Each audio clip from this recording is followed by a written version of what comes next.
പ്രിയ സഹോദരരെ, കർത്താവായ യേശുക്രിസ്തുവിൻ്റെ രണ്ടാം വരവെന്ന ചാനലിലേക്ക് നിങ്ങൾക്ക് എല്ലാവർക്കും ഒരിക്കൽ കൂടി സ്വാഗതം പറയുന്നു. അതിനായി യേശു മഹാരാജാവ് ഒരിക്കൽ കൂടി എളിദാസിനെ അനുവദിച്ച് ഓർത്ത് യേശു ക്രിസ്തു നന്ദിയും സ്തുതിയും യേശു മഹാരാജാവിന് സമർപ്പിക്കുന്നു. പ്രിയപ്പെട്ടവരെ, കഴിഞ്ഞ ദിവസം നമ്മൾ അറിവിൻ്റെ തലം, അവിടെ നിന്ന് നാം ജ്ഞാനത്തിൻ്റെ തലത്തിലേക്ക് മാറണം എന്ന് ഞാൻ പറഞ്ഞിരുന്നു. അപ്പോൾ എന്താണ് ജ്ഞാനം, എന്താണ് അറിവ്? അറിവ് എന്നതുകൊണ്ട് ദൈവം അർത്ഥമാക്കുന്നത് ഈ ലോകത്തിൽ ഇന്നത്തെ പശ്ചാത്തലത്തിലാണ് പറയുന്നത്. അല്ലാതെ 500 വർഷം മുമ്പുള്ള കാര്യമല്ല അറിവിനെക്കുറിച്ച് പറയുന്നത്. ഇന്ന് ഈ ക്ലാസ് എടുക്കുമ്പോൾ ഇന്നത്തെ പശ്ചാത്തലത്തിലുള്ള അറിവിനെക്കുറിച്ചാണ് പറയുന്നത്. ഇന്നത്തെ അറിവ് എന്തൊക്കെയാണെന്ന് ഞാൻ പറയേണ്ട യാതൊരു ആവശ്യം നിങ്ങൾക്കില്ല.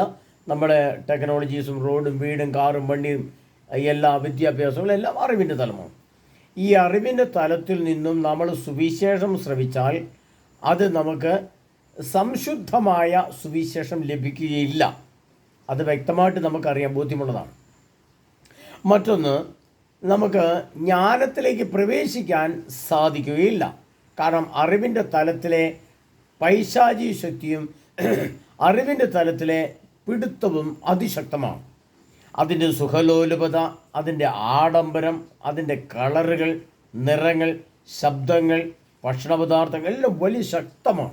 പ്രത്യേകിച്ച് നമുക്കറിയാം ബാങ്ക് അക്കൗണ്ടുകൾ, വിദേശ രാജ്യത്ത് വരുന്ന ബാങ്ക് അക്കൗണ്ടുകളുടെ ശക്തി എന്താണ്? നമ്മുടെ അക്കൗണ്ടിലേക്ക് മാസം 5 ലക്ഷം രൂപ വന്നാൽ നമുക്കത് ഉപേക്ഷിക്കാൻ സാധിക്കുമോ? അത് ഉപേക്ഷിച്ച് ഒന്നുമില്ലാത്തൊരു ശൂന്യതയിലേക്ക് നീ മാറണം എന്ന് പറഞ്ഞ് നമുക്ക് സാധിക്കില്ല. അല്ലെങ്കിൽ ആ പിടുത്തം, അതിൻ്റെ ശക്തി അത്ര വലുതാണ്.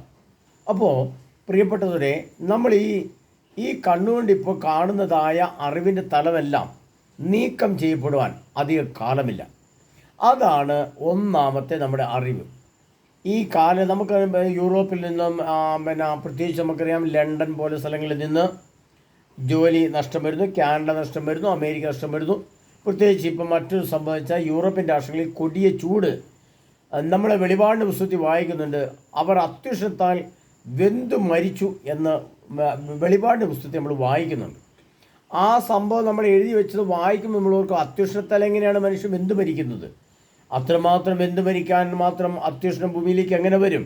അത് സ്വാഭാവികമാണോ നമ്മൾ ചിന്തിക്കും. പക്ഷേ അത് യാഥാർത്ഥ്യമാണെന്നും ആ വചനം അതിൻ്റെ പ്രതീകാത്മക അർത്ഥം മാറ്റി യഥാർത്ഥ സത്യത്തിലേക്ക് വരുന്നത് നമ്മൾ കണ്ടുകൊണ്ട് കാണുകയും ചെയ്യാം. അപ്പോൾ അതിൻ്റെ എല്ലാം പിന്നാമ്പുറങ്ങളിൽ എഴുതപ്പെട്ട ദൈവവചനത്തെ ആധാരമാക്കി നമ്മൾ ചിന്തിക്കുമ്പോൾ നാം അറിവിൻ്റെ തലത്തു നിന്നും ജ്ഞാനത്തിൻ്റെ തലത്തിലേക്ക് മാറണം എന്നത് വളരെ സത്യമാണ്. അത് അത്യന്താപേക്ഷിതമാണ്. ഇത് ഞാൻ ഊന്നിപ്പറയാൻ കാരണം, പ്രിയപ്പെട്ടവരെ, നമ്മൾ ഇറാൻ്റെ നേതാവിൻ്റെ മൃതസംസ്കാരം നമ്മൾ കണ്ണുകൊണ്ട് കാണുകയുണ്ടായി. അപ്പോൾ അത് ഇത്രയും കാലം താമസിപ്പിച്ച് വെച്ചിട്ട് കൈകാര്യം ചെയ്തതിന് പിന്നിൽ അവർക്ക് അതിൻ്റെ ലക്ഷ്യങ്ങളുണ്ട്. അതിൻ്റെ ലക്ഷ്യങ്ങൾ നമുക്ക് മനസ്സിലാക്കാൻ വലിയ ബുദ്ധിമുട്ടൊന്നുമില്ല. ഇതൊരു ലോക വികാരമായി, ആഗോള വികാരമായി അതിനെ രൂപപ്പെടുത്തിയെടുത്ത് ലോകം മുഴുവൻ വലിയ കൊടിയ കലാപത്തിലേക്കും വലിയ യുദ്ധത്തിലേക്കും വലിയ പ്രശ്നകലുഷിതമായ അവസ്ഥയിലേക്കും ലോകത്തെ മാറ്റുക. അതിലൂടെ അവരാഗ്രഹിക്കുന്ന പലതും നേടുക. അതാണ് അവരുടെ ഉദ്ദേശ ലക്ഷ്യം. അതിനുവേണ്ടി അതൊരു വികാര തരംഗമാക്കി ലോകം മുഴുവൻ മാറ്റിയെടുക്കുന്നതിന് വേണ്ടിയിട്ടുള്ള ശ്രമമായിരുന്നു ഇപ്പോൾ നമ്മൾ കണ്ടത്. അതിന് പിന്നിലെ ലക്ഷ്യവും അതുതന്നെ. അപ്പോൾ അറിവിൻ്റെ തലമായ ഇതിൽ നിന്ന് നമ്മൾ ജ്ഞാനത്തിൻ്റെ തലത്തിലേക്ക് മാറിയില്ലെങ്കിൽ നമ്മെ നശിപ്പിക്കുവാൻ വേണ്ടിയുള്ള ആശയങ്ങളും കാഴ്ചപ്പാടുകളും ജോലികളും ഇതെല്ലാം നമ്മുടെ മുമ്പിലേക്ക് വരികയാണ് പ്രിയപ്പെട്ടവരെ.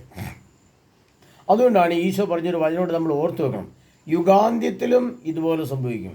തൻ്റെ തിരഞ്ഞെടുക്കപ്പെട്ടവരെ ദൈവം യുഗാന്ത്യത്തിൽ എടുത്തു മാറ്റും. തന്നെ തിരഞ്ഞെടുക്കപ്പെട്ടവരെ പ്രതി കർത്താവ് ആ ദിവസങ്ങൾ പരിമിതപ്പെടുത്തും. മത്തായിയുടെ സുവിശേഷത്തിൽ, ലൂക്കായുടെ സുവിശേഷത്തിലുണ്ട്. അങ്ങനെ തന്നെ തിരഞ്ഞെടുക്കപ്പെട്ടവരെ, അറിവിൽ നിന്നും ജ്ഞാനത്തിലേക്ക് മാറുന്ന തിരഞ്ഞെടുക്കപ്പെട്ടവരെ കർത്താവിന് സ്വീകാര്യമായി മാറ്റിയെടുക്കുന്ന നിഗൂഢമായ ഒരു സംഭവമാണ് ഇപ്പോൾ നമ്മൾ ഈ കണ്ടുകൊണ്ടിരിക്കുന്നത്. അഥവാ ഞാൻ നിങ്ങളോട് പറഞ്ഞു തരുന്ന കാര്യങ്ങൾ ശരിക്കും മനസ്സിലാക്കി കഴിയുമ്പോൾ അറിവിൻ്റെ തലത്തിലെ ആളുകളെ സർവശക്തനായ ദൈവത്തിന് ആവശ്യമില്ല. കാരണം അറിവ് മുഴുവനും സുഖലോലുപതയും പൈശാചികതയും അശുദ്ധിയും മ്ലേച്ഛതയും അഹങ്കാരവും ധിക്കാരവും മദ്യപാനവും മധുരോത്സവങ്ങളും നൃത്തനൃത്യങ്ങളുമെല്ലാം ഉൾക്കൊള്ളുന്നതാണ്. ജ്ഞാനത്തിൽ അതൊന്നുമില്ല. അതുകൊണ്ടാണ് പഴയ കാലഘട്ടങ്ങളിൽ അപ്പസ്തോലന്മാർ ജ്ഞാനത്തിൻ്റെ വരം ഉപയോഗിച്ച് സംസാരിച്ചപ്പോൾ ആയിരക്കണക്കിന് ലക്ഷക്കണക്കിന് ആളുകൾ കർത്താവിൻ്റെ സുവിശേഷം ശ്രമിച്ചത്. ഇന്ന് നമുക്കറിയാം, അറിവിൻ്റെ തലത്തിൽ കൂടെ മൊബൈൽ ഫോണിൽ കൂടെയോ പത്രത്തിൽ കൂടെയോ മാസികയിൽ കൂടെയോ ടെലിവിഷനിൽ കൂടെയോ ഒക്കെ സുവിശേഷം പറഞ്ഞാൽ ആർക്കും ഒരു വിലയില്ല. ചുമ്മാ കേൾക്കുന്നു, കേട്ട് തള്ളുന്നു എന്നുള്ളത് മാത്രമേ നമ്മൾ കാണുന്നുള്ളൂ. അതുകൊണ്ട് തന്നെ തിരഞ്ഞെടുക്കപ്പെട്ട മനുഷ്യരെ കർത്താവ് കൂട്ടിച്ചേർക്കുന്നത് ഈ കാലഘട്ടത്തിലാണ്. അതായത് അറിവിൻ്റെ തരത്തിലുള്ളവരെ വേണ്ട, മറിച്ച് ജ്ഞാനത്തിൻ്റെ തരത്തിലുള്ളവരെ മതി. അറിവിൻ്റെ കാര്യങ്ങളെ, അറിവിൻ്റെ മേഖലകളെ, അറിവിൻ്റെ വസ്തുരൂപങ്ങളെ, അറിവിൻ്റെ ആശയങ്ങളെ ജ്ഞാനത്തിൻ്റെ വരം ഉപയോഗിച്ച് തള്ളിക്കളഞ്ഞ് അതിനെ വെറുത്തുപേക്ഷിക്കുന്ന അറിവിലേക്ക് മാറുന്നതാണ് യഥാർത്ഥ അറിവ്. അത് കഴിഞ്ഞ ദിവസത്തെ ക്ലാസ്സിൽ ഞാൻ പറഞ്ഞു. അതായത് ജ്ഞാനത്തിൽ മാത്രം ഉറച്ചു നിൽക്കുകയും അറിവിൻ്റെ തലത്തെ മാറ്റിവെക്കുകയും അല്ലെങ്കിൽ ഉപേക്ഷിക്കുകയും ചെയ്യുന്നതാണ് ജ്ഞാനം. അപ്പോൾ എന്താണ് ജ്ഞാനം എന്ന് പറഞ്ഞാൽ നമുക്ക് മനസ്സിലാക്കാം.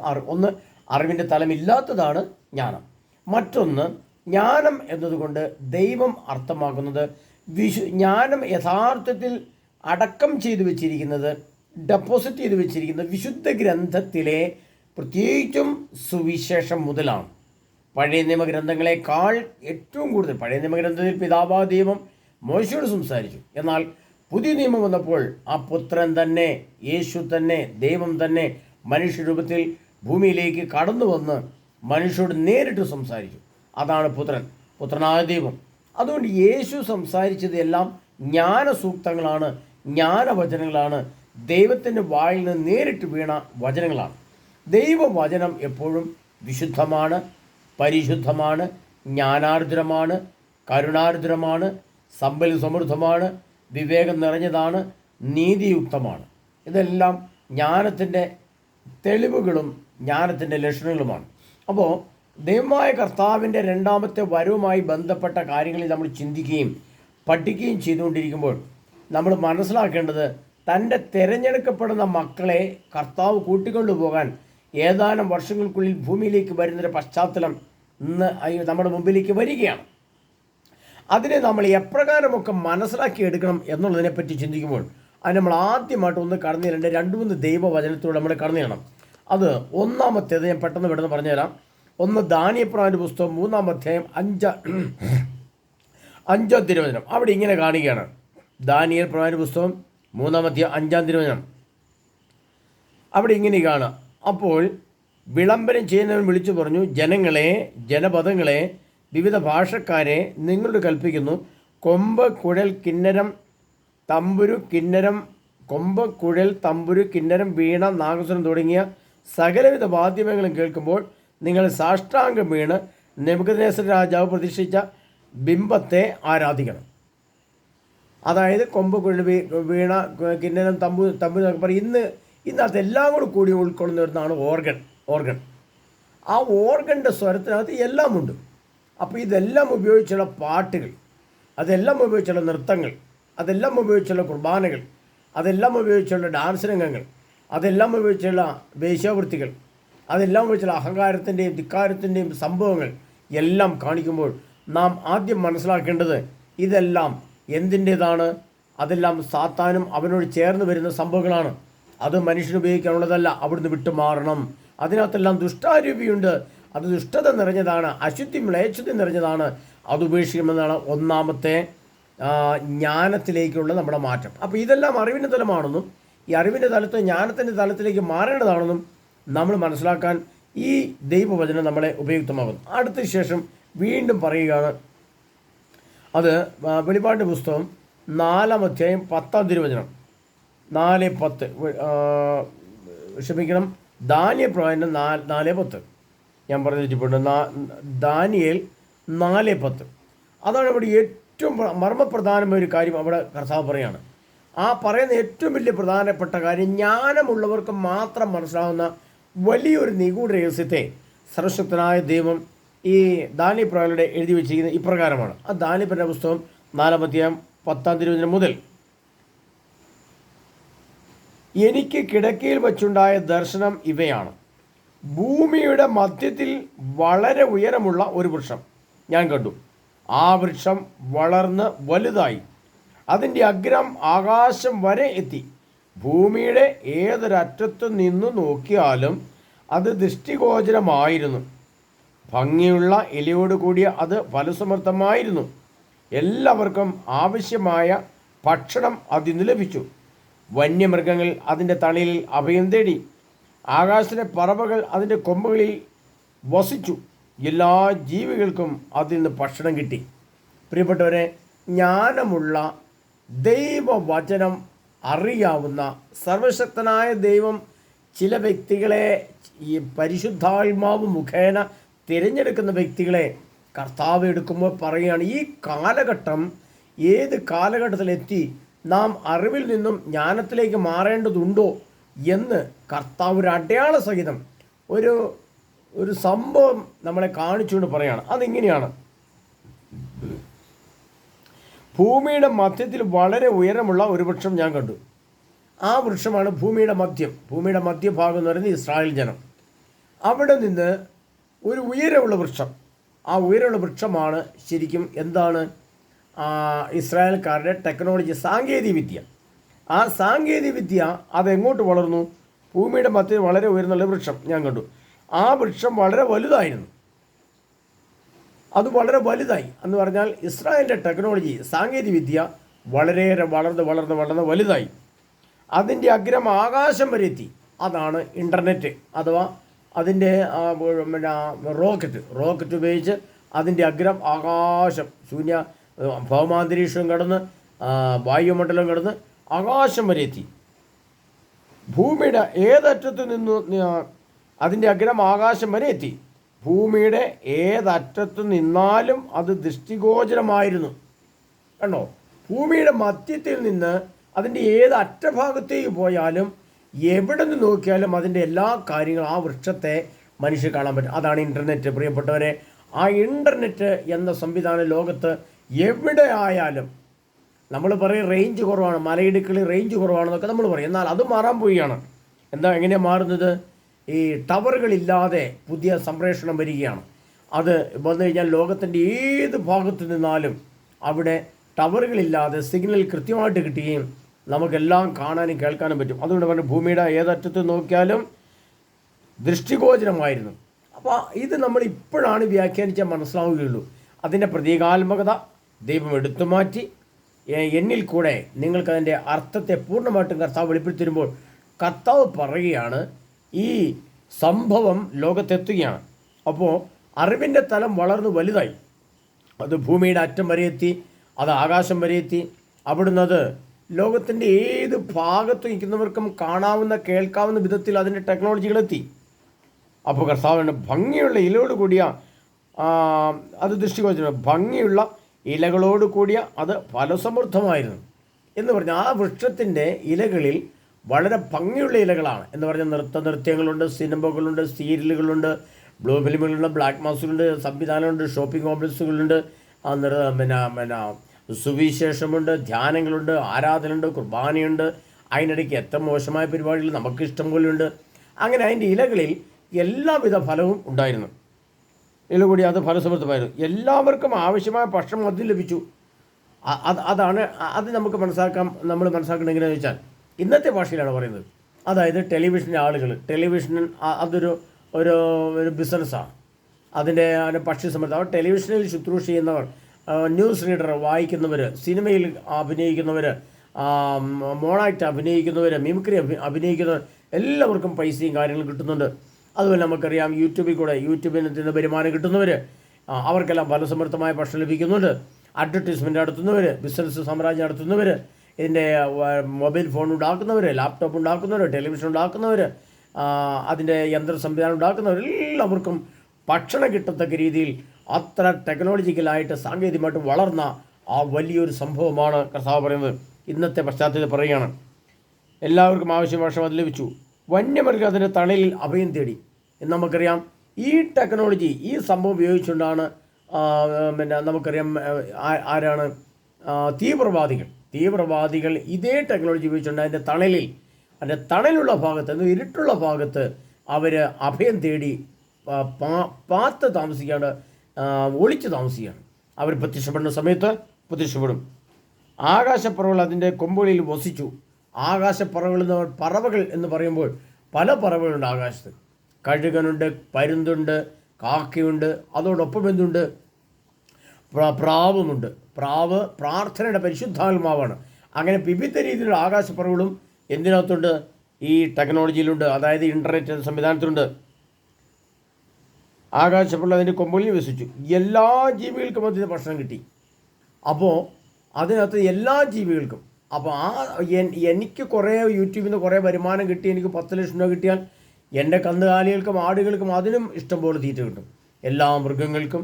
അത് മൃഗം എന്ന് പറയുമ്പോൾ അതിനകത്ത് മറ്റൊരു വചനം എല്ലാ ജീവികൾക്കും അതിന് ഭക്ഷണം കിട്ടി എന്ന് പറഞ്ഞാൽ എല്ലാ ജീവികളും, ലോകത്തിലെ എല്ലാ ജീവികളെന്ന് പറയുന്നത് കൃഷിയിടങ്ങൾ പ്രോത്സാഹിക്കപ്പെട്ടു. അതുപോലെ യന്ത്ര സംവിധാനങ്ങൾ, അതിൻ്റെ കൃഷി സംവിധാനങ്ങൾ പ്രോത്സാഹിക്കപ്പെട്ടു. അതോടനുബന്ധിച്ചുള്ള ആട് വ്യവസായങ്ങൾ, കോഴി വ്യവസായങ്ങൾ, മത്സ്യ മാർക്കറ്റുകൾ, എല്ലാവർക്കും അതിന് ഭക്ഷണം കിട്ടി. അങ്ങനെ കിട്ടി വളർന്നു. അപ്പോൾ ഇത് ഈ കാലഘട്ടത്തിലെ ഏറ്റവും വലിയ പ്രത്യേകതയാണ്. അതുകൊണ്ടാണ് കർത്താവ് പറയുന്നത്, ഇത്തരം കാര്യങ്ങളെ ജ്ഞാനപൂർവ്വം വിലയിരുത്തി മാറാൻ കഴിഞ്ഞില്ലെങ്കിൽ എന്തു സംഭവിച്ചാൽ അറിവിൻ്റെ തലത്തിലുള്ള ലോകത്ത് 800 കോടി ജനമുണ്ട്. അതിൽ 750 കോടി അല്ലെങ്കിൽ 10 കോടി ജനത്തെ മാറ്റി നിർത്തി 790 കോടി ജനവും അറിവിൻ്റെ തലത്തിലാണുള്ളെങ്കിൽ ഈ അറിവിൻ്റെ തലത്തിലുള്ള ആളുകളെ മൊത്തമായിട്ട് ഒരു വ്യക്തിക്കോ ഒരാശയത്തിനോ ഒരു സംഭവത്തിനോ കീഴടക്കാൻ ബുദ്ധിമുട്ടില്ല. ഇപ്പോൾ ഉദാഹരണം പറഞ്ഞാൽ ഇൻ്റർനെറ്റിനെ എടുക്കാം. ഇൻ്റർനെറ്റ് ഇല്ലാത്ത ആൾക്കാർ ആരെങ്കിലും ഉണ്ടോ? അങ്ങനെ വരുമ്പോൾ എന്ത് ചെയ്യും? ഈ അറിവിൻ്റെ തലത്തിലുള്ളവരെ എൻ്റെ കാഴ്ചപ്പാടിൽ എനിക്ക് വിഴുങ്ങണമെങ്കിൽ, അല്ലെങ്കിൽ നശിപ്പിക്കണമെങ്കിൽ, അല്ലെങ്കിൽ കൊല്ലണമെങ്കിൽ എനിക്ക് സാധിക്കുമത്. അതാണ് എതിർക്രിസ്തുവിൻ്റെ ഭരണവും കാര്യം വരാൻ പോവുകയാണ്. അതുകൊണ്ട് കർത്താവ് ജ്ഞാനമുള്ളവരായി നിങ്ങൾ മാറുക. അപ്പോൾ അറിവിൻ്റെ തലത്തിൽ നിന്നും നിങ്ങൾ ജ്ഞാനത്തിൻ്റെ തലത്തിലേക്ക് മാറുക. അങ്ങനെ മാറുന്നവരെയാണ് കർത്താവ് യുഗാന്ത്യത്തിൽ പേരെടുത്ത് പറഞ്ഞു കൂട്ടും. തൻ്റെ തിരഞ്ഞെടുക്കപ്പെട്ടവരെ കർത്താവ് ഒരുമിച്ച് കൂട്ടും. തൻ്റെ തിരഞ്ഞെടുക്കപ്പെട്ടവർക്ക് വേണ്ടി കർത്താവ് ആ ദിവസങ്ങൾ പരിമിതപ്പെടുത്തും. വരാനിരിക്കുന്ന കാലഘട്ടങ്ങളിലെ അതിഭയാനകമായ ആഗോള യുദ്ധവും അതോടനുബന്ധിച്ച് വരുന്ന പൈശാചി പീഡകളും ഭക്ഷണമില്ലാത്ത അവസ്ഥയും പട്ടിണിയും രോഗം വരുമ്പോഴും കർത്താവ് അറിവിൻ്റെ തലത്തിൽ നിന്നും ജ്ഞാനത്തിൻ്റെ തലത്തിലേക്ക് മാറ്റപ്പെട്ട, ജ്ഞാനത്തിനെല്ലാം വിശുദ്ധമാണ്, പവിത്രമാണ്, പാവനമാണ്, ജ്ഞാനമാണ്, കരുണയും ദയയുമുള്ളതാണ്, അതിനകത്ത് പാപമോ തിന്മയില്ലാത്തതാണ്, പരിശുദ്ധാത്മാവ് നിറഞ്ഞതാണ്. പരിശുദ്ധിയും നിറഞ്ഞ് വചനം മാത്രം ഭക്ഷിക്കുന്ന ആൾക്കാരാണ്, വചനം മാത്രം കേൾക്കുന്നവരാണ്. വചനവും ധ്യാനവും ആരാധനയും ഉള്ളിടത്തോളം കാലം അതുമായിട്ട് ബന്ധപ്പെട്ട മാത്രം കാര്യങ്ങൾ വ്യാപരിക്കുന്നവരാണ്. അല്ലാതെ രാവിലെ കുർബാന കാണും, വൈകിട്ട് സിനിമാ തിയേറ്ററിൽ പോകും, അങ്ങനെയുള്ളവരല്ല. രാവിലെ കുർബാനയ്ക്ക് പോകും, വൈകിട്ട് മദ്യഷാപ്പിൽ പോകും, അങ്ങനെയുള്ളവരല്ല. രാവിലെ കുർബാന ചൊല്ലും, രാത്രി കാലങ്ങളിൽ അത് കാണും, അങ്ങനെയുള്ളവരല്ല. അങ്ങനെ ആ ഒരു സംവിധാനത്തെ അല്ല കർത്താവർത്ഥമാക്കുന്നത്. നിൻ്റെ അറിവിൻ്റെ തലത്തെ പൂർണ്ണമായും നീ വെറുത്തുപേക്ഷിച്ച് പോയില്ല എങ്കിൽ നിന്നെ കീഴടക്കാൻ ഭൂമിയുടെ മധ്യത്തിൽ വളരെ ഉയരമുള്ള ഒരു വൃക്ഷം ഞാൻ കണ്ടു. ആ വൃക്ഷം വളർന്നു വലുതായി, അതിൻ്റെ അഗ്രം ആകാശം വരെ എത്തി. ഭൂമിയുടെ ഏതറ്റത്തിൽ നിന്നാലും അത് ദൃഷ്ടിഗോചരമായിരുന്നു. ഭംഗിയുള്ള ഇലകളോടുകൂടിയ അത് ഫലസമൃദ്ധമായിരുന്നു. എല്ലാവർക്കും ആവശ്യമായ ഭക്ഷണം അതിന് ലഭിച്ചു. വന്യമൃഗങ്ങൾ അതിൻ്റെ തണലിൽ അഭയം തേടി. പ്രിയപ്പെട്ടവരെ, ഇൻ്റർനെറ്റുമായിട്ട് ബന്ധപ്പെട്ടാണ് നമ്മുടെ ജോലികൾ. നമുക്കറിയാം, എല്ലാ ബാങ്കിങ് സംവിധാനങ്ങൾ മുഴുവൻ ഇൻ്റർനെറ്റിൽ കൂടിയാണ്. നമ്മുടെ പണം ഗൂഗിൾ പേ മുഴുവൻ ഇൻ്റർനെറ്റിൽ കൂടിയാണ്. ഇതെല്ലാം പണത്തിൻ്റെ സ്രോതസ്സും ഭക്ഷ്യവും സമൃദ്ധിയും തരുന്നത് ഈ സംവിധാനത്തിൽ കൂടിയാണെങ്കിൽ കർത്താവ് ഈ അറിവിൻ്റെ തലത്തെ ആകാശത്തിലെ പറവകളെ, ആകാശശക്തികളെ, ആകാശഭൂപതികളെ കർത്താവ് ആകാശത്തിൽ വെച്ച് തന്നെ ശിക്ഷിക്കും എന്ന വചനം ഹോസിയ പ്രവചന പുസ്തകത്തിൽ കിടക്കുമ്പോൾ, ബാറുക്ക് പ്രവചന പുസ്തകത്തിൽ കിടക്കുമ്പോൾ പ്രിയപ്പെട്ടവർ നമ്മൾ ഓർക്കണം, ഈ സംഭവങ്ങൾ ഇന്നലെ നാളെ ഇല്ലാതാകും. അതോടുകൂടി ആ അറിവിൻ്റെ തലത്തിലുണ്ടായിരുന്ന കോടാനുകോടി ജനങ്ങളെ ഒറ്റയടിക്ക് നശിപ്പിക്കാനോ വിഴുങ്ങാനോ സാത്താന് സാധിക്കും. അതുകൊണ്ട് അതിൽ നിന്നുള്ള എത്രയും പെട്ടെന്നുള്ള മോചനം നീ പ്രാപിച്ചില്ലെങ്കിൽ അത് നിൻ്റെ എല്ലാ കാലത്തേക്കുമുള്ള അന്ത്യത്തിൻ്റെ അന്ത്യമായിരിക്കുമെന്ന് കർത്താവ് പറയണം. അതുകൊണ്ടാണ് കർത്താവ് ഇത്ര വ്യക്തമായി ഈ കാര്യങ്ങളെക്കുറിച്ച് പറയുന്നത്. അതിൻ്റെ കൂടുതൽ വ്യക്തമായി കുറച്ചുകൂടെ മനസ്സിലാക്കാൻ വേണ്ടി ദാനിയേൽ പ്രവചന പുസ്തകം 5-ാം അധ്യായം അതിന് 11-ാം തിരുവചനത്തിലേക്ക് വരണം. നിന്റെ രാജ്യത്തെ വിശുദ്ധന്മാരുടെ ആത്മാവുള്ള ഒരുവനുണ്ട്. നിന്റെ പിതാവിൻ്റെ കാലത്ത് ദേവന്മാരുടേതുപോലുള്ള തെളിഞ്ഞ ജ്ഞാനവും അറിവും അവനിൽ കാണപ്പെട്ടിരുന്നു അസാധാരണമായ ബുദ്ധിയും വിജ്ഞാനവും, സ്വപ്നങ്ങൾ വ്യാഖ്യാനിക്കാനും ഗൂഢാർത്ഥങ്ങളുടെ വാക്യങ്ങൾ വിശദീകരിക്കാനും പ്രശ്നങ്ങൾ പരിഹരിക്കാനും വേണ്ട അറിവും താൻ ബെൽത്താഷാസർ എന്ന് വിളിക്കപ്പെടുന്ന ദാനിയേൽ എന്നവരിൽ ഉണ്ടെന്ന് കണ്ട് അങ്ങയുടെ പിതാവായ നെബൂഖദ്നേസർ രാജാവ് അവനെ മന്ത്രവാദികളെയും ആഭിചാരികളെയും കൽദായരുടെയും ജ്യോത്സ്യന്മാരുടെയും തലവനാക്കിയിരിക്കുന്നു. ഇപ്പോൾ ദാനിയേലിനെ വിളിക്കുക, അവൻ വ്യാഖ്യാനം അറിയിക്കുകയും ദാനിയേലിനെ രാജസഭയിൽ കൊണ്ടുവരികയും ചെയ്തു. പ്രിയപ്പെട്ടവരെ, ദാനിയേൽ രാജാവ് ജ്ഞാനികളിൽ ജ്ഞാനിയായിരുന്നു. അതുകൊണ്ടാണ് ഞാൻ ആദ്യമേ പറഞ്ഞു, കൊമ്പ് കുഴല് കുഞ്ഞനം വീണ. ഇന്നത്തെ ഈ ആദിൽ നമുക്കറിയാം, വിശുദ്ധ കുർബാനയിലൊക്കെ ഓർഗൻ ഉപയോഗിച്ചുള്ള പാട്ടുകളാണ്. അതൊന്നും ഉപയോഗിക്കുവാൻ, അതിൻ്റെ എല്ലാ ആശയങ്ങളും സ്വരങ്ങളും സാധാന്യമാണെന്നും അതെല്ലാം പൈശാചികത മാത്രമാണെന്നും ഈ കൊമ്പ് കുഴല് കിന്നരം വീണ നാഗസ്വരം ചെണ്ട എന്നിവയെല്ലാം പൈശാചിക ദുരാത്മാക്കൾ നിറഞ്ഞ സ്വരങ്ങളാണെന്നും ദാനിയേൽ പ്രവാചകൻ മനസ്സിലാക്കി. പക്ഷേ നമുക്കിന്നും നേരം വെളുത്തിട്ടില്ല, ഒന്നും ഗ്രഹിക്കാൻ പറ്റിയിട്ടില്ല.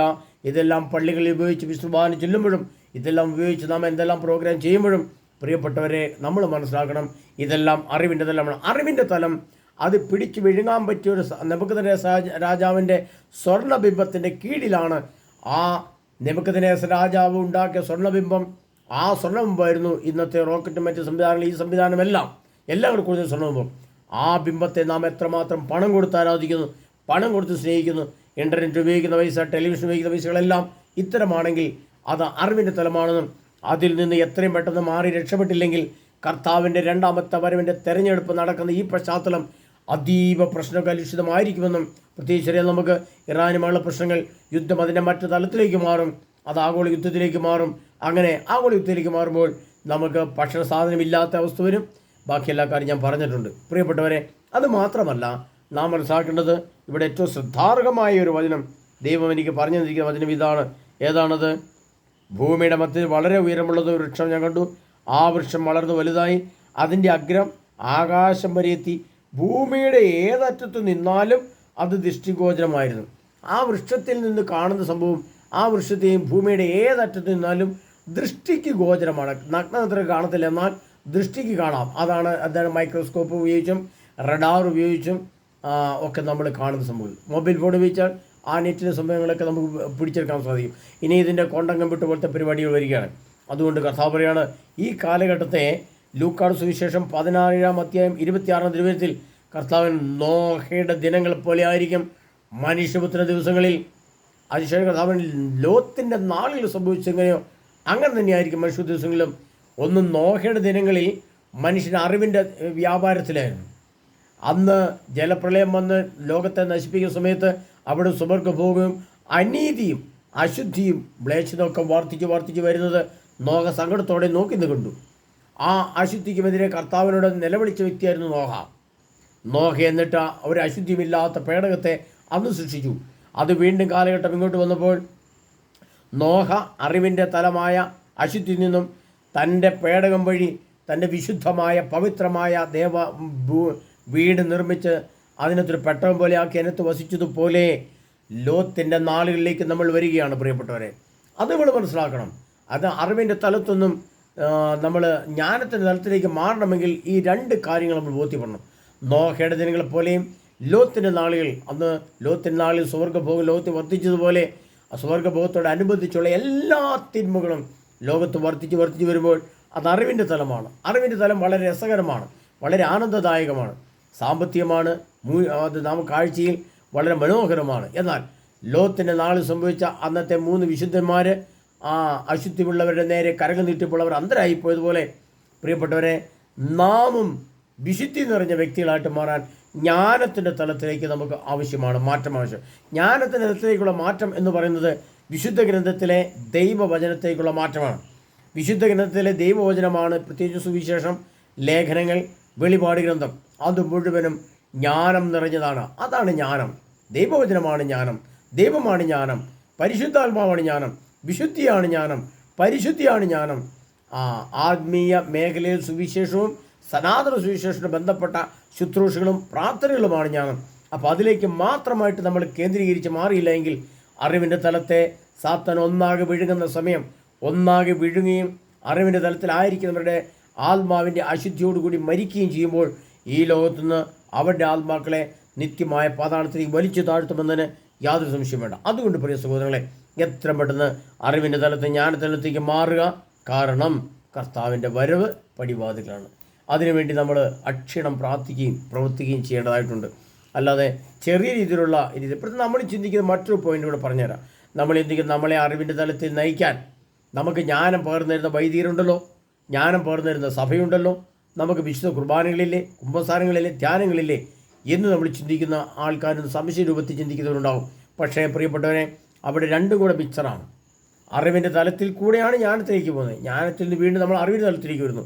ഉദാഹരണം പറഞ്ഞാൽ, അണക്കര പോയി ധ്യാനം കൂടുന്ന ആൾ ധ്യാനത്തിൽ 5 ദിവസം മൊബൈൽ ഫോൺ ഉപയോഗിക്കാതിരിക്കുന്നു.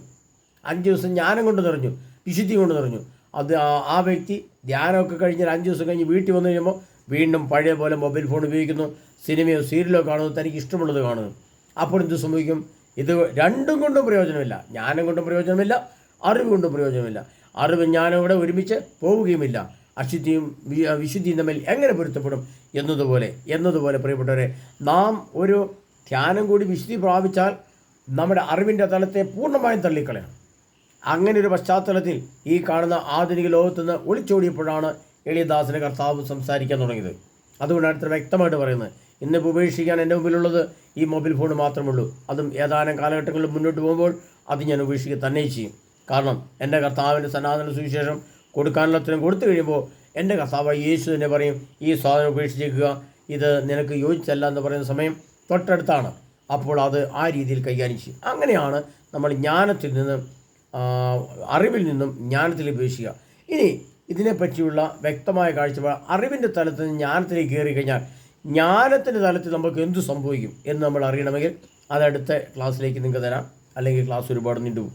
അതുകൊണ്ട് പ്രിയപ്പെട്ടവനെ, പിന്നെ ചിലർ ഇത്തരം കുറച്ച് പ്രാർത്ഥനകൾ ചോദിച്ചിട്ടുണ്ട്. അവർക്ക് കുറേ പ്രാർത്ഥനകൾ ആവശ്യമാണ്.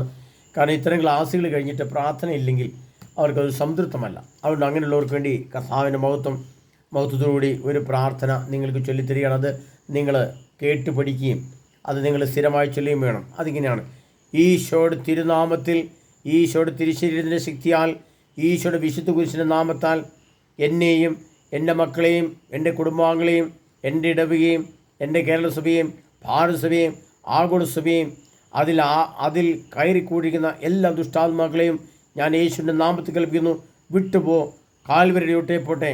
എല്ലാ ദുഷ്ടാത്മാക്കളെയും അവൻ്റെ കൂട്ടുകാരെയും യേശുവിൻ്റെ അധികാരമുള്ള നാമത്തിൽ ഞാൻ കൽപ്പിക്കുന്നു, എല്ലാ അശുദ്ധിയും കാൽവരിയോട്ടെ പോട്ടെ.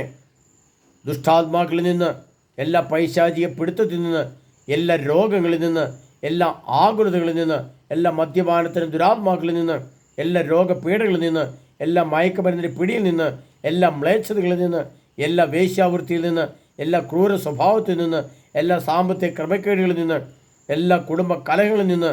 ലൂക്കായുടെ സുവിശേഷം 10-ാം അധ്യായം 19-ാം തിരുവചനം, റോമർ 16:20, യാക്കോബ് 4:7 എന്നീ വചനശക്തിയാൽ ദുഷ്ടാരൂപിയോട് കൽപ്പിക്കുന്നു, യേശു ക്രിസ്തുവിൻ്റെ നാമത്തിൽ കൽപ്പിക്കുന്നു, എന്നെയും എൻ്റെ കുടുംബത്തെയും എൻ്റെ ഇടവകയും എൻ്റെ കേരളസഭയും എൻ്റെ ഭാരതസഭയും എൻ്റെ ആഗോളസഭയും എൻ്റെ ഈ ലോകത്തിലെ രാഷ്ട്രങ്ങളിൽ നിന്നും എല്ലാ ദുഷ്ടാരൂപിയും എല്ലാ ദുഷ്ട പൈശാചിത്യങ്ങളും യേശു ക്രിസ്തുവിൻ്റെ നാമത്തിൽ ബന്ധിക്കപ്പെട്ടെ. അവയെല്ലാം കാൽവരിയോട്ടെ പോട്ടെ. യേശുവിൻ്റെ അധികാരമുള്ള നാമത്തിൽ ഞാൻ നിങ്ങൾ കൽപ്പിക്കുന്നു, വിട്ടുപോ, കാൽവരിയോട്ടെ പോട്ടെ. ഇങ്ങനെ നിങ്ങൾ പറഞ്ഞു പ്രാർത്ഥിക്കണം. അതിനുശേഷം, സ്വർഗസ്നായ ഞങ്ങളുടെ പിതാവേ, അങ്ങയുടെ നാമം ഉചിതമാകണമേ, അങ്ങയുടെ രാജ്യം വരണമേ, അങ്ങയുടെ തിരുമനസ്സു സ്വർഗത്തിലേതുപോലെ ഭൂമിയിലുമാകണമേ. അന്നു വേണ്ട ആഹാരം ഇന്ന് ഞങ്ങൾക്ക് തരണമേ. ഞങ്ങളോട് തെറ്റിയെന്നവരോട് ഞങ്ങൾ ക്ഷമിച്ചിരിക്കുന്നത് പോലെ ഞങ്ങളുടെ തെറ്റുകൾ ഞങ്ങളോടും ക്ഷമിക്കണമേ. ഞങ്ങളെ പ്രലോഭനങ്ങളിൽ ഉൾപ്പെടുത്തരുതേ, തിന്മയും നിങ്ങളെ രക്ഷിക്കണമേ. നന്മ നിറഞ്ഞ മറിയമേ, നിനക്ക് സുസ്തി, കർത്താവ് അങ്ങയുടെ കൂടെ സ്ത്രീകളിൽ അങ്ങ് അനുഗ്രഹിക്കപ്പെട്ടതാകുന്നു. അങ്ങയുടെ ഉദരത്തിൻ്റെ ഫലമായി ഈശോ പരിശുദ്ധനാകുന്നു. പരിശുദ്ധ മറിയമേ, ഞങ്ങളുടെ മാതാവേ, പാപികളായ ഞങ്ങൾക്ക് വേണ്ടി ഇപ്പോഴും ഞങ്ങളുടെ മരണസമയത്തും ഈശോയുടെ അപേക്ഷിക്കണമേ. ആമേൻ. പിതാവിൻ്റെയും പുത്രൻ്റെയും പരിശുദ്ധാത്മാവിൻ്റെയും നാമത്തിൽ ആമേൻ. ഇത്രയും പറഞ്ഞ് പ്രാർത്ഥിച്ചതിന് ശേഷം പ്രിയപ്പെട്ടവരെ, നിങ്ങൾ പറഞ്ഞ് 2-3 വചനങ്ങളൊക്കെ പറഞ്ഞ് പ്രാർത്ഥിക്കണം. അതിപ്രകാരമാണ്: 1 വെളിപാട് 3:10, 2 സക്രിയ 9:8, 3 സക്രിയ 2:5, പിന്നീട് വെളിപാട് 4:8, 8ൻ്റെ 2ാമത്തെ ലൈൻ. ഈ വചനങ്ങൾ കൂടി പറഞ്ഞ് പ്രാർത്ഥിക്കണം പ്രിയപ്പെട്ടവർ നിങ്ങൾ. കാരണം ആ വചനത്തിൽ അന്തർലീനമായിരിക്കുന്ന ആത്മാവിൻ്റെ അഗാധമായ ശക്തി, ആത്മാവിൻ്റെ നിറവ് നിങ്ങളുടെ ഹൃദയത്തിലേക്ക്, നിങ്ങളുടെ ഭവനത്തിലേക്ക്, നിങ്ങളുടെ പ്രശ്നങ്ങളിലേക്ക് കർത്താവ് പറഞ്ഞുവിടും. അങ്ങനെ വരുമ്പോൾ ദൈവത്തിൻ്റെ ആത്മാവ്, പരിശുദ്ധാത്മാവിൻ്റെ അഗ്നി, പരിശുദ്ധാത്മാവിൻ്റെ ശക്തി നമ്മളെ നിറയുകയും നമ്മളെ പൊതിഞ്ഞ് സംരക്ഷിക്കുകയും ചെയ്യും. കാരണം ഒന്ന്, പൈശാചികതയോട് വിട്ടുപോകാൻ യേശുവിൻ്റെ നാമത്തിൽ കൽപ്പിക്കുന്ന തിരുവചനങ്ങളാണ്. മറ്റൊന്ന്, യേശു ക്രിസ്തുവിൻ്റെയും ദൈവിക ശക്തിയുടെയും പരിശുദ്ധമായ അഗ്നിയും നമ്മളെ പൊതിഞ്ഞ് സംരക്ഷണം കിട്ടുവാൻ വേണ്ടിയുള്ള പ്രാർത്ഥനകളാണ്. അത് രണ്ടും പ്രിയപ്പെട്ടവരെ നിങ്ങൾ സമർപ്പിച്ച് പ്രാർത്ഥിക്കണം, മുട്ടനിന്ന് പ്രാർത്ഥിക്കണം. ഈ കാലഘട്ടം ഏറ്റവും കൂടുതൽ പ്രാർത്ഥന ആഗ്രഹിക്കുന്ന, പ്രാർത്ഥന ആവശ്യമായിട്ടുള്ള രോഗപീഠകൾ അപാരമായ രീതിയിൽ ആശുപത്രിയിൽ രോഗികളെ കൊണ്ട് നിറഞ്ഞു കഴിഞ്ഞു. ഇപ്പോൾ തന്നെ പലയിടത്തും പട്ടിണി മരണങ്ങൾ, പലയിടത്തും സാമ്പത്തികമായ വലിയ ക്ലേശങ്ങൾ അനുഭവിക്കാൻ തുടങ്ങി. ഇപ്പോൾ തന്നെ ക്ലേശങ്ങളാണ്. അങ്ങനെയാണെങ്കിൽ ഒരു 6 മാസം കൂടി കഴിഞ്ഞാൽ, 1 വർഷം കൂടി കഴിഞ്ഞാൽ പ്രിയപ്പെട്ടവരെ പണം നമ്മുടെ കയ്യിൽ നിന്ന് ഇല്ലാതെയാകും. ഭക്ഷ്യസാധനങ്ങളുടെ ലഭ്യത വളരെയേറെ കുറയും. അത് നമുക്ക് ലഭ്യമല്ലാതെ വരും. വലിയ കലുഷിതമായ പ്രശ്നങ്ങളിലേക്ക് ഉടൻ തന്നെ വലിയ കാലഘട്ടം താമസമില്ലാതെ ലോകം യുദ്ധത്തിലേക്ക് പ്രവേശിക്കും. അപ്പോൾ നമ്മുടെ പെട്രോൾ ഡീസലിൻ്റെ ലഭ്യത കുറയും. ഇതൊക്കെ വലിയ ഗുരുതരമായ പ്രത്യാഘാതങ്ങൾ നമ്മളെ കാത്തിരിക്കുകയാണ്. അപ്പോൾ ഇവിടെ ഈശോയുടെ തിരുശരീരത്തിൻ്റെ ശക്തിയാൽ, ഈശോയുടെ യേശുവിൻ്റെ നാമത്തിൽ എന്ന് പറഞ്ഞുകൊണ്ട് ഈ പ്രാർത്ഥനകൾ നിങ്ങൾ ഉരുവിടുകയും പ്രാർത്ഥിക്കുകയും വചനം പറഞ്ഞ് പ്രാർത്ഥിക്കുകയും ചെയ്യണം. പ്രിയപ്പെട്ടവരെ, വചനത്തിൽ അന്തർലീനമായിരിക്കുന്ന ദൈവാത്മാവിൻ്റെ ശക്തി, ആ വചനത്തിൽ അന്തർലീനമായിരിക്കുന്ന ആത്മാവിൻ്റെ ശക്തി, ആ വചനത്തിൽ അന്തർലീനമായിരിക്കുന്ന ജ്ഞാനത്തിൻ്റെ ശക്തി, വിശുദ്ധിയുടെ ശക്തി നമ്മൾ നിറയുവാൻ നമ്മൾ പറഞ്ഞ് പ്രാർത്ഥിക്കണം. മുട്ടയിൽ നിന്ന് കരങ്ങൾ നീട്ടിപ്പിടിച്ച് കണ്ണുകൾ അടച്ച് മെഴുതിരി കത്തിച്ചു വെച്ച് പ്രിയപ്പെട്ടവരെ നിങ്ങൾ ശക്തമായിട്ട് ഈ പ്രാർത്ഥനകൾ ചൊല്ലി പ്രാർത്ഥിക്കണം. ഇതിനകത്ത് പറഞ്ഞ എല്ലാ വചനങ്ങളും നിങ്ങൾ ആവർത്തിച്ച് പറയണം. ഒരു വചനം 7 പ്രാവശ്യമൊക്കെ ആവർത്തിച്ച് പറയണം. പ്രത്യേകിച്ചും വെളിപാട് 3:10, സക്രിയ 9:8, സക്രിയ 2:5, വെളിപാട് 4:8, 8 രണ്ടാമത്തെ ലൈൻ, ആ വചനമൊക്കെ ആവർത്തിച്ച് പറഞ്ഞ് അരമണിക്കൂർ സമയം നിന്ന് പ്രാർത്ഥിക്കണം. എങ്കിലേ ഈ വിടുതൽ പ്രാർത്ഥനയിലെ ആത്മാവിൻ്റെ ശക്തി നമ്മുടെ ഹൃദയത്തിൽ നിറയുകയുള്ളൂ.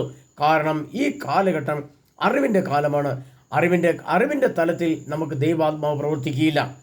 അറിവിൻ്റെ തലത്തിലുള്ള ദൈവാത്മാവിൻ്റെ പ്രവൃത്തി നിഷ്ഫലമാണ്. അത് നമുക്ക് പ്രയോജനകരമല്ല. അതുകൊണ്ടാണ് വിശുദ്ധ ഗ്രന്ഥത്തിലെ വചനങ്ങൾ നമുക്ക് ഗ്രഹിക്കാൻ പറ്റാത്തത്, ഗ്രഹിച്ചിട്ടും അത് നമ്മൾ നിലനിൽക്കാത്തത്. അതുപോലെ തന്നെ പരിശുദ്ധ കുർബാനയും ധ്യാനമൊക്കെ ഇത്രമാത്രം കേരളത്തിൽ ശക്തമായിട്ട് അലതല്ലിയിട്ടും അത് പ്രയോജനരഹിതമാണ്. ഒരു കുടുംബത്തിലും സമാധാനമോ സന്തോഷമോ ഉയർച്ചയോ അനുഭവിക്കാൻ പറ്റുന്നില്ല. എത്രമാത്രം കുർബാന സ്വീകരിച്ചിട്ടും എത്രമാത്രം ധ്യാനം കൂടിയിട്ടും ഒരു വ്യക്തിക്കും ഒരാത്മീയ തലത്തിലെ വളർച്ചയോ ഉയർച്ചയോ ജ്ഞാനത്തിലേക്ക് മാറാനുള്ള ശക്തി ലഭിക്കുന്നില്ല. പ്രിയപ്പെട്ടവരെ, അറിവിൻ്റെ തലത്തെ പൂർണ്ണമായും വലിച്ചെറിഞ്ഞ് ജ്ഞാനത്തിൻ്റെ കളത്തിലേക്ക് നമ്മൾ കാലെടുത്ത് വെച്ച് മാറിയില്ലെങ്കിൽ നമ്മളെ അറിവിൻ്റെ തലം വിഴുങ്ങുക തന്നെ ചെയ്യും. അതിൽ രക്ഷപ്പെടുക ആർക്കും സാധ്യമല്ല. അതുകൊണ്ടാണ് വെളിപാട് 20:7 കർത്താവ് പറയുന്നത്, സാത്താനെന്നും പിശാചിനെ വിളിക്കുന്ന ആ പുരാതന സർപ്പം, അവൻ്റെ പിടിയിലാണ് നമ്മളുള്ളത്. ആ പിടിയിൽ നിന്ന് രക്ഷപ്പെടുവാൻ അറിവിൻ്റെ തലത്തെ ഉപേക്ഷിക്കാൻ നമ്മൾ തയ്യാറാത്തവരെ കർത്താവ് തിരഞ്ഞെടുക്കുകയോ കൂട്ടിക്കൊണ്ടുപോവുകയോ സാധിക്കുകയില്ല എന്ന് കർത്താവ് പറഞ്ഞു. തൻ്റെ തിരഞ്ഞെടുക്കപ്പെട്ടവരെ ഒരുമിച്ച് കൂട്ടാൻ കർത്താവ് തൻ്റെ യുഗാന്ത്യത്തിലെ വിളവെടുപ്പിന് വേണ്ടി വരുന്ന കാലഘട്ടം തൊട്ടു മുമ്പിലാണ്. അതുപോലെ തിരഞ്ഞെടുക്കപ്പെട്ടവരെ പ്രതി കർത്താവ് ലോകത്തിലെ വലിയ പീഡകൾ 10 ദിവസമാക്കി ചുരുക്കുമെന്ന് പോലും വെളിപാട് ഗ്രന്ഥത്തിൽ എഴുതി വെച്ചിട്ടുണ്ട്. പ്രിയപ്പെട്ടവരെ, ഇതെല്ലാം മനസ്സിലാക്കിക്കൊണ്ട് വേണം പ്രാർത്ഥന പോകാൻ. ഈ പറഞ്ഞു തന്ന ഞാനിതിനകത്ത് പറഞ്ഞ വചനങ്ങൾ നിങ്ങൾ ആ വചനങ്ങൾ നോക്കി ഒരു ബുക്കിൽ എഴുതി വെക്കണം. ആ ബുക്കിൽ ആ വചനങ്ങൾ നോക്കി എഴുതി വെച്ച് ഈ വചനങ്ങൾ നിങ്ങൾ എഴുതി വെച്ച് കാണാപ്പാഠം പഠിക്കണം. ഓരോ വചനങ്ങളും കാണാപ്പാഠം ബൈഹാർട്ടായിട്ട് പഠിക്കണം. അത് ആവർത്തിച്ച് പറയണം. മുട്ടന്ന് പ്രാർത്ഥിക്കണം, കാര്യങ്ങൾ വിരിച്ചു പിടിച്ച് പ്രാർത്ഥിക്കണം, മെഴുതിരി കത്തിച്ചു വെച്ച് പ്രാർത്ഥിക്കണം. അല്ലാതെ ഒന്നും ദുഷ്ടാരൂപികൾ, പൈശാചികതകൾ, അറിവിൻ്റെ തലമുള്ള എല്ലാ യന്ത്രങ്ങളും, പ്രത്യേകിച്ച് മൊബൈൽ ഫോണുകൾ, കമ്പ്യൂട്ടറുകൾ, ലാപ്ടോപ്പുകൾ, പത്രമാസികൾ, ടെലിവിഷനുകളൊക്കെ ഉള്ള ഭവനത്തിൽ അറിവിൻ്റെ തലമാണ് കൂടുതലുള്ളത്. അതിൽ നമുക്ക് ആത്മീയശക്തി ലഭിക്കുകയില്ല. അത് നമുക്ക് ഫലസമൃദ്ധമല്ല. അവിടെ കൂടിയ ദാനങ്ങളോ കുർബാനകളോ നമുക്ക് ഉപയോഗ ഗുണകരമല്ല, മറിച്ച് ഉപദ്രവമായിട്ട് മാറും. കാരണം കർത്താവ് തന്നെ പറയുന്നുണ്ട്, യേശുവിൻ്റെ തിരുശരീരവും തിരുത്വവും നമ്മൾ വിശുദ്ധിയോടും പവിത്രതയോടും കൂടെ നാവിൽ സ്വീകരിച്ചില്ലെങ്കിൽ യൂദാസിൻ്റെ നാവിൽ തൊട്ടപ്പോൾ അത് എതിർ ക്രിസ്തുവായിട്ട് മാറിയതുപോലെ നമ്മുടെ അധരത്തിൽ തന്നെ, നമ്മുടെ നാവിൽ തന്നെ അത് എതിർ ക്രിസ്തുവായിട്ട് വരും. അത് നമ്മുടെ ഭവനത്തെ ശൂന്യമാക്കി കളയും. അതുകൊണ്ട് പ്രിയ സഹോദരൻ, ശ്രദ്ധിക്കുക. ഈ വചനങ്ങൾ നിങ്ങൾ ഏറ്റുപറഞ്ഞ് പ്രാർത്ഥിക്കുക. ഈ അറിവിൻ്റെ തലത്തിൽ നിന്നും നമ്മൾ ജ്ഞാനത്തിൻ്റെ തലത്തേക്ക് പ്രത്യേകിച്ച് മാറാൻ എത്രയും പെട്ടെന്ന്, ഇതിന് കാലതാമസമില്ല. ഇനി ഇതിൻ്റെ കൂടുതൽ വിശദവിവരങ്ങൾക്ക് വേണമെങ്കിൽ ഈ മാസം 28-ാം തീയതി ഈ മാസം 28-ാം തീയതി നെടുമ്പാശ്ശേരി നടക്കുന്ന ധ്യാനത്തിൽ നിങ്ങൾക്ക് വന്ന് സംബന്ധിക്കാവുന്നതാണ്. അതായത് കുറച്ചുകൂടി വിശദവിവരങ്ങൾ നിങ്ങൾക്ക് അവിടെ ലഭിക്കുന്നതാണ്. എത്രയും പെട്ടെന്ന് നിങ്ങൾ ധ്യാനത്തിന് ബുക്ക് ചെയ്യുകയും വരികയും ചെയ്യണം. കാരണം ലോകം അതിൻ്റെ അന്ത്യത്തിലേക്ക് അടുത്തടുത്ത് വരികയാണ്. പെട്ടെന്നായിരിക്കും സംഭവം നടക്കുക. അപ്പോൾ പെട്ടെന്ന് മാറാം, ഓടാം, രക്ഷപ്പെടാം, വിശുദ്ധി പ്രാപിക്കും വിചാരിച്ചാൽ നടക്കില്ല. ഇപ്പോൾ നമ്മൾ ചിന്തിക്കും അങ്ങനെ സംഭവമില്ലല്ലോ എന്ന്. എന്നാൽ ഏതാനും കാലഘട്ടങ്ങൾ കൂടി മുന്നോട്ട് പോയാൽ ഇതെല്ലാം അതിൻ്റെ ഉച്ചസ്ഥായിയിൽ സംഭവിക്കുക തന്നെ ചെയ്യും. അതിനുള്ള പശ്ചാത്തലം ലോകത്ത് ഒരുങ്ങിക്കൊണ്ടിരിക്കുകയാണ്. അതിനായി നമുക്ക് പ്രാർത്ഥിക്കാം. കർത്താവായ യേശു ക്രിസ്തുവിൻ്റെ തിരുരക്തം നിങ്ങളെ പൂർണ്ണമായും വിടുവിക്കുവാനാകട്ടെ. കർത്താവായ യേശു ക്രിസ്തുവിൻ്റെ തിരുവചനങ്ങൾ, പരിശുദ്ധാത്മ നിറഞ്ഞ അപ്പസ്തോലന്മാർ എഴുതിയ തിരുലേഖനങ്ങൾ, പരിശുദ്ധാത്മാവും ത്രിത്വം തന്നെ എഴുതിയ ഏറ്റവും മർമ്മപ്രധാനമായ വെളിപാട് പുസ്തകത്തിലെ തിരുവചനങ്ങൾ. അതിനകത്ത് വെളിപാട് പുസ്തകത്തിൽ കർത്താവ് പറയുന്നുണ്ട്, ഈ ഗ്രന്ഥത്തിലെ വചനങ്ങൾ കാക്കുന്നവൻ ഭാഗ്യവാൻ. വെളിപാട് ഗ്രന്ഥത്തിൽ എഴുതിയപ്പെട്ട വചനങ്ങൾ കാക്കുന്നവൻ ഭാഗ്യവാൻ. അവൻ എല്ലാ അശുദ്ധിയും സംരക്ഷണം, എല്ലാ വേദന രോഗപീഠകളും അവൻ്റെ സംരക്ഷിതനാകുമെന്ന് കർത്താവിന് തിരിച്ചു. അതിലെ പ്രിയ സുഹൃത്തുക്കളെ, നമുക്ക് യേശുവിൻ്റെ കൂടെ ആയിരിക്കുക എന്നത് പരമപ്രധാനമായി എടുത്തുകൊണ്ട് അതിന് നമുക്ക് പ്രാർത്ഥിക്കാം, ഒരുങ്ങാം. ആമേൻ.